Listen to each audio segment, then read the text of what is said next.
69 degrees, and May the 4th be with you. Glad to have you aboard. May Madness primary season underway. Of course, we have early voting underway here in voter suppression, Georgia. And you can also vote on 2 Saturdays and a Sunday. Yes, we're continuing that evil voter suppression. But there were some in, not voter suppression, but they were voting in Ohio and Indiana yesterday. Sean Themea back with us, Chief of Staff of Young Americans for Liberty, giving us hope for the future here. Sean, a good morning to you. What was your assessment of yesterday's races? Hey, thanks for having me back. Yesterday I think 2 things were proven with the Ohio GOP win. One, that in a tight race, the Trump bump still matters, right? There were doubters. The Trump's endorsement would make a difference this year. We're going to show, at least from this race as a bellwether, it does, and that ideas still matter. I mean, regardless of the Trump endorsement, I don't think you would have seen Vance win if he wasn't the only candidate in earnest who said that, hey, maybe we should have no American involvement in Ukraine. Maybe we shouldn't be sending billions of dollars of troops over there. Maybe we actually need to focus on Americans first.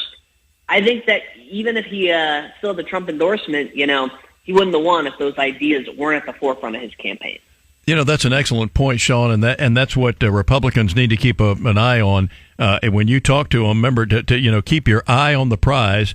Make the main thing the main thing. People are concerned about inflation. They are concerned about the border. They are concerned, not our border, not the one with Ukraine and Russia. And even though I'm in favor of helping the Ukrainians and all we can, and that evil bastard that runs Russia these days, but at the same time, make the main thing the main thing.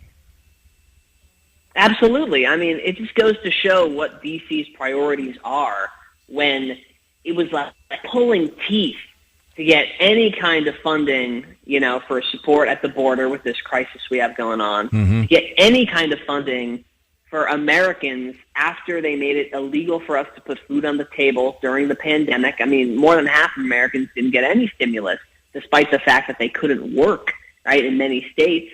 But the drop of a hat, one day later, billions and billions of dollars sent overseas. Yeah. I mean, what's going on, D.C.? We got to stand up to this. Boy, that's the truth. Sean Themea with us, Chief of Staff of Young Americans for Liberty. Sean, tell us more about your organization, how people get involved. It's so wonderful and refreshing to hear a young voice like yours standing up for America, because we don't get a lot of that.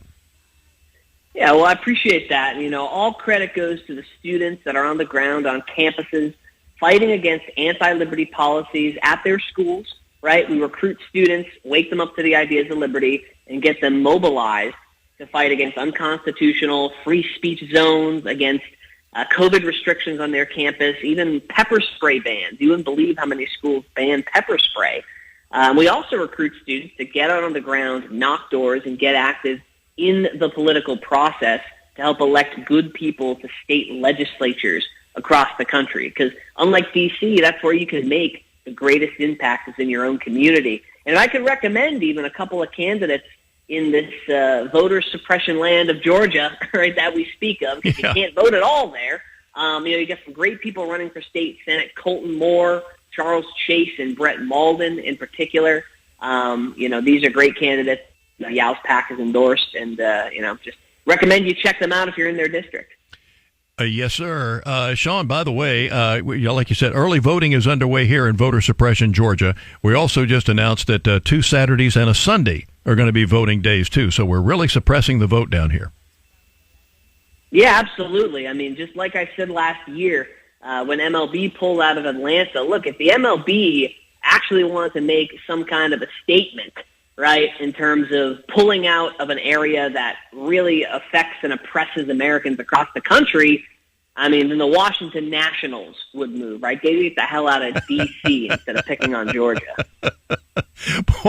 Boy, ain't that the truth. I'm surprised they didn't move the World Series to Ferguson, Missouri, but that's another story. Sean Themea with us, Chief of Staff of Young Americans for Liberty. Sean, always a pleasure. Keep an eye on things. Just quickly, how do you think that's going to go between David Perdue and Brian? I'm trying to go back to my old co-host Brian Mudd here, but Brian Kemp in the Republican primary here. Yeah, well, look, last I looked at the polls, it looked like Kemp had the lead, but, never count out crazy things to happen the week before the election. I just, pray and hope to a higher power that whoever is the winner, right, can hold off Stacey Abrams, because then, like DeSantis said, we'd see a Cold War on the Florida-Georgia line. I do not think that would be good for Georgia. Boy, I don't think so either. Yeah, and the thought of Stacey Abrams as governor is just horrifying. All right. Appreciate it, Sean. Thank you, sir. We'll be back in touch. Thank you. All right.